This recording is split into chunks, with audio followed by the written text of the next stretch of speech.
আসসালামু আলাইকুম। আজকের এক নতুন ক্লাসে আমরা দেখার চেষ্টা করব কিভাবে মাইক্রোসফট এক্সেলে একটি স্যালারি শিট বা বেতন বিল তৈরি করতে হয়। তো এই মুহূর্তে আমাদের সামনের স্ক্রিনে যে দেখা যাচ্ছে যে আমি একটা বেতন বিল অলরেডি তৈরি করেছি। তো এই বেতন বিলটা আমি কিভাবে তৈরি করলাম সেই প্রক্রিয়া আজকে প্রথম থেকে শেষ পর্যন্ত দেখাবো। সো ধৈর্য ধারণ করে সবার একটু দেখতে হবে। তো চলো শুরু করা যাক। আমি এটাকে ডিলিট করে দিচ্ছি। এরপর একদম প্রথম থেকে আমি যে নতুন করে একটা স্যালারি শিট তৈরি করব। আচ্ছা, তো আমার সামনে যে প্রশ্নটা আছে মূলত প্রশ্নের উপর ডিপেন্ড করে আমার স্যালারি শিটটা তৈরি হবে। আমি এর বাইরে একটা অক্ষর লিখব না, আর যতটুকু লিখবো সেটা অবশ্যই আমার উত্তরের সাথে সামঞ্জস্যপূর্ণ হতে হবে। তো প্রথমে লেখা আছে যে বেতন বিল তৈরি ৩। আমরা যে বেতন বিল তৈরি করি তার বিভিন্ন একটা ধাপ আছে, প্রথম ধাপ, দ্বিতীয় ধাপ, তৃতীয় ধাপ, ঠিক আছে? তো এটা একটু হালকা একটু জটিল প্রক্রিয়া, তাই এটা নাম দেওয়া হচ্ছে বেতন বিল তৈরি ৩। আমি এরপরে চেষ্টা করব যে বেতন বিল ১ এবং বেতন বিল ২ও তৈরি করে দেখাতে তোমাদের। তো বেতন বিল ৩ যদি আমরা তৈরি করতে পারি, ১ ও ২ আমরা অবশ্যই পারবো, ঠিক আছে? আচ্ছা, তো প্রশ্নটা আমরা একটু পড়ি। বেতন বিল তৈরির জন্য নিম্নে একটি ওয়ার্কশিট তৈরি করতে হবে এবং যারা কোয়ার্টারে থাকে তাদের বেতন কত হবে এবং যারা থাকে না তাদের বেতন কত হবে তা বের করতে হবে। আচ্ছা, প্রশ্নটা নিম্নের ন্যায় একটু লেখা থাকে, কিন্তু আমরা এই কথাটা একটু উঠিয়ে দিই, ঠিক আছে? তাহলে কীরকম হলো? বেতন বিল তৈরির জন্য একটি ওয়ার্কশিট তৈরি করতে হবে এবং যারা কোয়ার্টারে থাকে তাদের বেতন কত হবে এবং যারা থাকে না তাদের বেতন কত হবে বের করতে হবে। আর নিচে কিছু শর্ত দেওয়া আছে, আমরা শর্তগুলো পড়ি। বেসিক ৬,০০০ টাকা বা তার ঊর্ধ্বে হলে হাউস রেট হবে বেসিকের 40%, এবং বেসিক যদি ৬,০০০ টাকার কম হয় তাহলে হাউস রেট হবে বেসিকের 50%, ঠিক আছে? এরপরে মূল বেতন অর্থাৎ বেসিক ৬,০০০ টাকা বা তার বেশি হলে জিপিএফ হবে বেসিকের 8% এবং কম হলে 10%। এর পরবর্তীতে আছে বেনাভোলেন্ট ফান্ড। বেনাভোলেন্ট ফান্ড হবে মূল বেতনের 1%, তবে 50 টাকার বেশি নয়, এবং সবার শেষে নিট পে বের করতে হবে, ঠিক আছে? আচ্ছা, এখানে যে ৩টা শর্ত দেওয়া আছে প্রত্যেকটা শর্তই কিন্তু মূলত মূল বেতন বা বেসিকের সাথে নির্ভর করে বা বেসিকের উপর নির্ভর করে চলে। তো এবার আমরা একটা বেতন শিট তৈরি করব। তো বেতন শিট তৈরি করতে গেলে আমাদের কলাম এবং সারিতে বিভিন্ন ডাটার প্রয়োজন হয়। এই ডাটাগুলো আমরা কোথায় পাবো? এই ডাটাগুলো আমাদের প্রশ্নে দেওয়া আছে, প্রশ্ন থেকে আমাদের এই ডাটাগুলো বের করে নিতে হবে, ঠিক আছে? তো স্যালারি শিট তৈরি করতে গেলে আমাদের কিছু ব্যক্তির নাম লাগবে, আর সিরিয়াল নাম্বারটা তো অবশ্যই লাগবে। তো আমরা প্রথমে সিরিয়াল নাম্বারটা লিখি, সিরিয়াল লিখলাম, তারপরে লিখবো নেম। এরপর আমি কী নেব? এরপর প্রশ্নটা যদি আমরা পড়ি যে বেতন বিল তৈরির জন্য একটি ওয়ার্কশিট তৈরি করতে হবে এবং যারা কোয়ার্টারে থাকে তাদের বেতন কত হবে, যারা থাকে না তাদের বেতন কত হবে। আচ্ছা, যে এখানে একটা শব্দ আছে সেটা হচ্ছে কোয়ার্টার, অর্থাৎ কোয়ার্টারে থাকা না থাকার একটা বিষয় আছে। এই জন্য কোয়ার্টার নামে আমাদের একটা কলাম রাখতে হবে, তো রাখলাম। এরপরে বেসিক রাখতে হবে। কি রাখতে হবে? বেসিক। Basic, BASSIC, basic. আচ্ছা, বেসিক ৬,০০০ টাকা বা তার ঊর্ধ্বে হলে হোম রেন্ট হবে বেসিকের 40%। তাহলে হোম রেন্ট আমাদের একটা কলাম রাখতে হবে। তাহলে আমি রাখি হোম রেন্ট।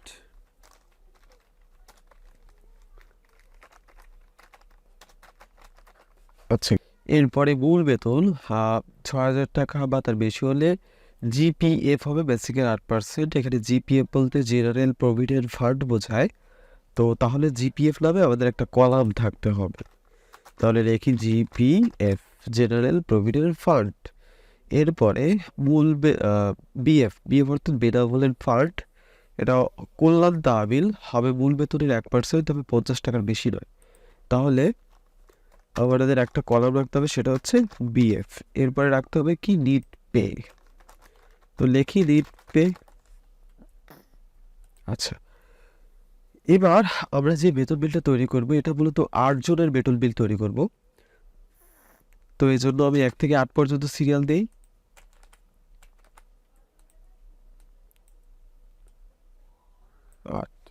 এবার আমি কিছু নাম লিখবো, কাল্পনিক নাম।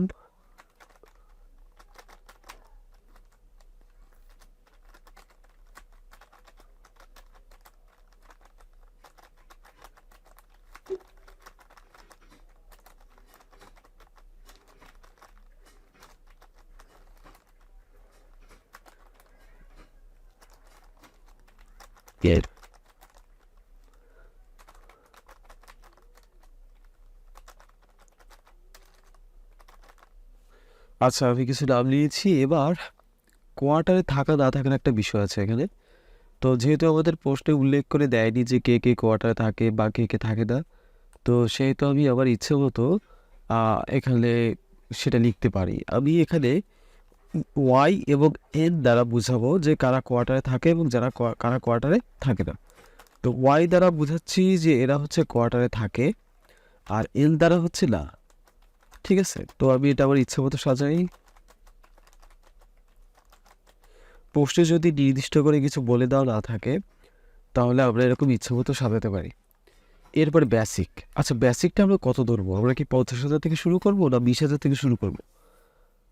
এরকম যদি প্রশ্ন আছে তো আমাদের সরাসরি প্রশ্নটা পড়তে হবে যে প্রশ্নে কী লেখা আছে আসলে। এখানে দেওয়া আছে যে বেসিক 6,000 টাকা। ঠিক আছে, মূল বেতন বেসিক 6,000 টাকা। আচ্ছা, সব কিছু হচ্ছে মূলত 6,000 টাকার আশপাশ। ঠিক আছে, তো আমরা যদি বেতন বেসিকটা নির্ধারণ করি তাহলে আমাদের বেসিকটা হবে মূলত 6,000 টাকার আশেপাশে। তো সেটা কীরকম? আমরা 4,500 থেকে শুরু করি।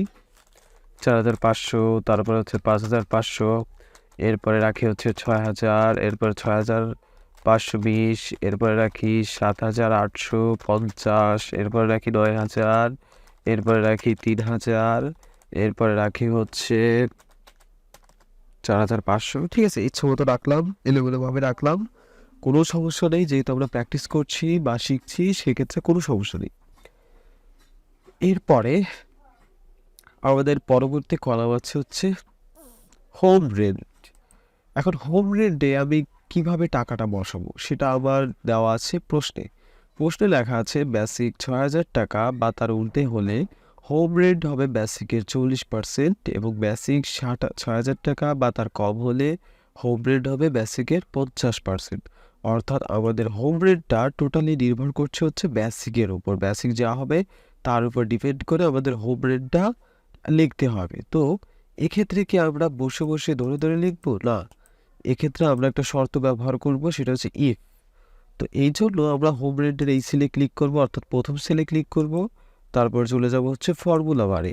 এখানে গিয়ে লিখবো হচ্ছে সমান সমান, তারপরে আনবো হচ্ছে ইফ। ইফ আনার সাথে সাথে এর জন্য একজোড়া ব্র্যাকেট আনতে হবে। তো এর মাঝখানে যদি আমরা যাই তাহলে আমরা দেখতে পাবো যে ইফের গঠন আছে মূলত তিনটি। ইফ তিনটি অংশ নিয়ে গঠিত। একটা হচ্ছে লজিক্যাল টেস্ট, একটা হচ্ছে যৌক্তিক পরীক্ষা, পরেরটা হচ্ছে ভ্যালু ইফ ট্রু, আর তারপরেরটা হচ্ছে ভ্যালু ইফ ফলস। প্রত্যেকটা অংশ কমা দিয়ে আলাদা করা। তো লজিক্যাল টেস্টে আমি একটা যে শর্তটা দিব, সেই শর্তটা হচ্ছে যে যাদের বেসিক 6,000 টাকার ঊর্ধ্বে হবে বা সমান হবে তাদের হবে 40%, এবং যাদের কম হবে তাদের হবে 50%। এই যে হচ্ছে আমাদের শর্ত, আর এই পার্সেন্টের অঙ্কগুলো হচ্ছে দুইটা উত্তর। তো এবার আমরা এখানে ইফের গঠন অনুসারে ইফের গঠনটা আমরা একটু দেখি। ইফ মূলত গঠিত হয় তিনটে অংশ নিয়ে। প্রথমটা অংশ হচ্ছে লজিক্যাল টেস্ট, পরবর্তী অংশ হচ্ছে ভ্যালু ইফ ট্রু, এবং তার পরবর্তী অংশ হচ্ছে ভ্যালু ইফ ফলস। ঠিক আছে, লজিক্যাল টেস্ট বলতে একটা টেস্ট থাকবে, একটা শর্ত থাকবে আবার দেওয়া। সেই টেস্টটা যদি সঠিক হয় বা মিলে যায় তাহলে আবার দেওয়া পরবর্তীতে যে মানটা থাকবে সে মানটা এই ঘরে বসবে, আর না হলে তার পরের মানটা। সেটা কীরকম আমরা একটু উদাহরণ সহ দেখি তাহলে বুঝতে পারবো। সেটা হচ্ছে যে আমাদের প্রশ্নে দেওয়া আছে বেসিক 6,000 টাকা বা তার ঊর্ধ্বে হলে হোম রেন্ট হবে বেসিকের 40%, এবং বেসিক 6,000 টাকা বা তার কম হলে হোম রেন্ট হবে বেসিকের 50%। তাহলে তাহলে আমি শর্তটা শুরু করি। এখানে বেসিক বলতে আমাদের এই বেসিকের এই সেলটার নাম বুঝাই আমরা। ঠিক আছে, যেহেতু আমরা যদি সেলের উপর শর্ত আরোপ করি তাহলে ক্যালকুলেশন করতে অনেকটা সুবিধা হবে। তো আমরা সরাসরি সেলের উপর শর্ত আরোপ করবো। এজন্য এই বেসিকের এই সেলটার নাম হচ্ছে G11, অর্থাৎ G11 greater than or equal হবে কত? 6,000। যদি হয় তাহলে আমাদের হোম রেন্ট বসবে কত? হোম রেন্ট হবে বেসিকের 40%। এখানে বেসিক বলতে আমরা বোঝাচ্ছি G11 সেল, এর সাথে গুণ হবে 40%। আচ্ছা, গেল। এর পরবর্তী অংশটা হচ্ছে বেসিক যদি 6,000 টাকার কম হয় তাহলে হোম রেন্ট হবে বেসিকের 50%।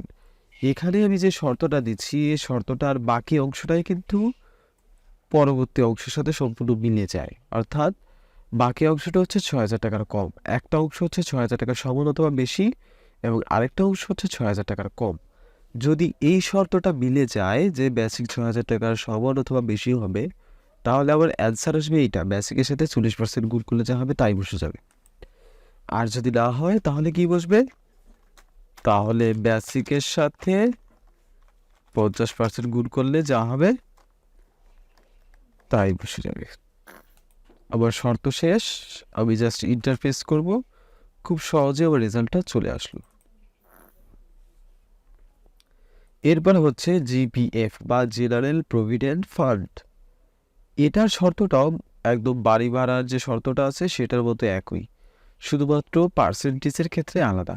যেমন মূল বেতন 6,000 টাকা বা তার বেশি হলে জিপিএফ হবে বেসিকের 8% এবং কম হলে 10%, অর্থাৎ শুধুমাত্র পার্সেন্টেজের চেঞ্জ, শর্ত একই। তো আমি আমার কাজ শুরু করে দিই, জিপিএফ এর ঘরে ক্লিক করে আমি চলে যাব এখানে, তারপরে লিখবো সমান সমান, তারপরে লিখবো ইফ একজোড়া ব্র্যাকেট, এর মাঝখানে এসে লজিক্যাল টেস্ট দেবো। লজিক্যাল টেস্ট হবে কি, মূল বেতন 6,000 টাকার বেশি হবে, অর্থাৎ মূল বেতন কোনটা? বেসিক। বেসিকের সেলের নাম কি? G11, greater than or equal হবে কত? 6,000। যদি 6,000 হয় তাহলে জিপিএফ এর ঘরে কি বসবে? G11 অর্থাৎ বেসিক ইন্টু 8%। যদি এটা না হয় তাহলে কি হবে? তাহলে G11 এর সাথে গুণ হবে হচ্ছে 10%। জাস্ট ইন্টারপ্রেস করলে আবার রেজাল্টটা চলে আসবে। এরপরে আছে বিএফ বা বেনাভোলেন্ট ফান্ড। বেনাভোলেন্ট ফান্ড হচ্ছে কল্যাণ তহবিল। এটার ক্ষেত্রে লেখা আছে যে বিএফ হবে মূল বেতনের 1%, তবে 50 টাকার বেশি নয়। ঠিক আছে, বিএফ হবে মূল বেতনের 1%, তবে সেটা কখনোই 50 টাকার বেশি নয়। তো এই ক্ষেত্রে আমি যে কাজটা করব সেটা হচ্ছে যে আমার একটু মনে মনে কল্পনা করতে হবে যে আসলে সিস্টেমটা কি। এই শর্তটা কিন্তু একটা জটিল শর্ত, একটা জটিল শর্তকে খুব সহজে লিখে দিছে তারা।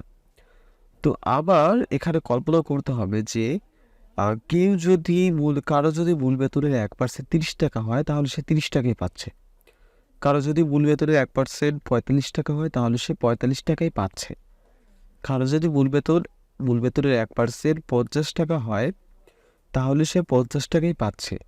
কিন্তু কারো যদি মূল বেতনের 1% 60 টাকা হয় সে কিন্তু 60 টাকা পাবে না, সে পাবে 50 টাকা। ঠিক আছে, অর্থাৎ এটা শর্তটা হবে এরকম। এই সেলে ক্লিক করে আমরা চলে যাব এখানে, তারপর লিখবো হচ্ছে ইফ, তারপরে একজোড়া ব্র্যাকেট, তারপরে এর মধ্যে আমি লিখবো হচ্ছে যে মূল বেতনের 1%, অর্থাৎ বেসিক হচ্ছে মূল বেতন যার সেলের নাম হচ্ছে G11, এর 1% সব সময় গ্রেটার দেন হবে, অর্থাৎ বড় হবে এবং ইকুয়াল হবে কত থেকে? 50 থেকে। যদি তাই হয়, অর্থাৎ কারো যদি মূল বেতনের 1% 50 টাকা হয় অথবা তার বেশি হয় তাহলে সে পাবে কত? 50। ঠিক আছে, আর যদি না হয় তাহলে অপশনটা বাকি আছে কি, তার অবশ্যই কম হবে। তাহলে কম হলে যে যতটুকু হবে সে ততটুকুই পাবো, অর্থাৎ G11 এর সাথে 1% গুণ করলে যা হবে সে তাই পাবে। ঠিক আছে, শতটা আবার একটু বলি। ইফ অর্থাৎ যদি G11 অর্থাৎ বেসিকের 1% সবসময় গ্রেটার দেন অর ইকুয়াল, অর্থাৎ বড় হবে অথবা সমান হবে 50 টাকা থেকে। যদি তাই হয় তাহলে সেই ঘরে অ্যান্সার বসবে হচ্ছে 50, আর যদি না হয় তাহলে মূল বেতনের 1% করলে যা হবে তাই বসে যাবে সরাসরি। তো চলে আসলো আবার রেজাল্ট। দেখো এখানে মূল বেতনের 1% 45%, মূল বেতনের 1% 45 টাকা, তো সে 45 টাকা পেয়েছে। আবার মূল বেতনের 1% হচ্ছে তো 30 টাকা, সে 30 টাকা পাইছে। কিন্তু মূল বেতনের 1% আসে হচ্ছে 78 টাকা, কিন্তু সে 78 টাকা পায়নি, সে পেয়েছে 50 টাকা। ঠিক আছে, ইজি। আচ্ছা, এরপর আছে নিট পে। নিট পেটা আমরা কিভাবে পাবো? নিট পে যদি আমি ক্যালকুলেশন করতে চাই তাহলে আমাকে আগে বেতন বিলের গঠনটা সম্পর্কে জানতে হবে, যে একজন কর্মচারী মাস শেষে যে বেতনটা পায় সেক্ষেত্রে তার কি কি যোগ হয় বেতনের সাথে বা কি কি বাদ যায়, এই জিনিসটা আমার আগে দেখতে হবে। সাধারণত একজন মানুষের বেতন আসে হচ্ছে তার বেসিকের সাথে যোগ হয় বাড়ি ভাড়া, ঠিক আছে, আর সকল প্রকার ফান্ডের টাকা হচ্ছে বাদ যায়, সাধারণত বাদ যায়, ঠিক আছে। তো বেসিক এবং হাউস রেন্ট, যদি হাউস রেন্ট থাকে তো ভালো, যদি যাতায়াত খরচ থাকে তাহলেও সেটা যোগ হয়, যদি মেডিকেল থাকে তাহলেও সেটা বেসিকের সাথে যোগ হয়, যদি বোনাস থাকে তাহলেও সেটা বেসিকের সাথে যোগ হয়, ঠিক আছে। এই সব কিছু বেসিকের সাথে যোগ হয়। আর বাদ যায় কি কি? বাদ যায় হচ্ছে বলতে গেলে প্রায় সব ধরনের ফান্ডের টাকা বাদ যায়, প্লাস হচ্ছে সকল প্রকার ট্যাক্সের টাকা বাদ যায়, ঠিক আছে। এইসব টাকা যোগ বিয়োগ করে লাস্টে যেটা থাকে সেটাই হচ্ছে নিট পে। কিন্তু আমার এই প্রশ্নে ট্যাক্স নেই, ফান্ড আছে মাত্র দুইটা, মেডিকেল নেই, ট্রান্সপোর্টেশন এক্সপেন্স নেই, ঠিক আছে। তো এখন আমি এটা কিভাবে ক্যালকুলেশন করব? এক্ষেত্রে ক্যালকুলেশন করতে গেলে আমাকে যেটা করতে হবে সেটা হচ্ছে যে আহ, আমার ক্যালকুলেশনটা নির্ভর করবে হচ্ছে কোয়ার্টারের সাথে, ঠিক আছে। আমি এখানে ওয়াই দ্বারা বুঝাইছি যে রহিমের কোয়ার্টার আছে, এল দ্বারা বুঝাইছি যে করিমের কোয়ার্টার নেই। তো কোয়ার্টার আছে কি না আছে এর সাথে বেতনের সম্পর্ক কি? এর সাথে বেতনের সম্পর্ক আছে, সেটা কীরকম? সেটা হচ্ছে যে যার কোয়ার্টার আছে তাকে কিন্তু আমি আলাদাভাবে বাড়ি ভাড়া দেব না, ঠিক আছে। যাকে আমি থাকতে দিচ্ছি তাকে কেন আবার আলাদা করে বাড়ি ভাড়া দেব? এটাই হচ্ছে মূল শর্ত। অর্থাৎ যাদের ক্ষেত্রে কোয়ার্টার থাকবে তারা তাদের ক্ষেত্রে বাড়ি ভাড়াটা যোগ হবে না, বাদ বাকি যা কিছু যোগ বিয়োগ হওয়ার কথা ছিল সেগুলো আগের মতোই যোগ বিয়োগ হবে, ঠিক আছে। তো আমি সূত্রটা লিখি। খুব সহজে যদি ক্যালকুলেশন করতে চাই আমাদের সূত্র ব্যবহার করতে হবে, সমান সমান দেবো, সমান সমান দিয়ে ইফ লিখবো, ইফের জন্য একজোড়া ব্র্যাকেট আনবো, ব্র্যাকেটের মাঝখানে গিয়ে আমি লিখবো যে কোয়ার্টারের এই সেল, অর্থাৎ এই সেলটার নাম হচ্ছে F11। F11 সবসময় হবে হচ্ছে ওয়াই, ইনভার্টেড কমার মধ্যে লিখলাম কারণ এটা একটা টেক্সট। আমরা যদি নাম্বার লিখতাম তাহলে ইনভার্টেড কমা দিতাম না, কিন্তু এখানে যেহেতু একটা টেক্সট আছে, টেক্সট হচ্ছে ওয়াই, সেহেতু আমরা এখানে ইনভার্টেড কমার মধ্যে লিখছি। তো আবার শর্তটা হচ্ছে যে F11 হবে হচ্ছে ওয়াই, F11 ওয়াই হওয়া মানে হচ্ছে তার কোয়ার্টার আছে, তাহলে তার বেতন কীরকম হবে?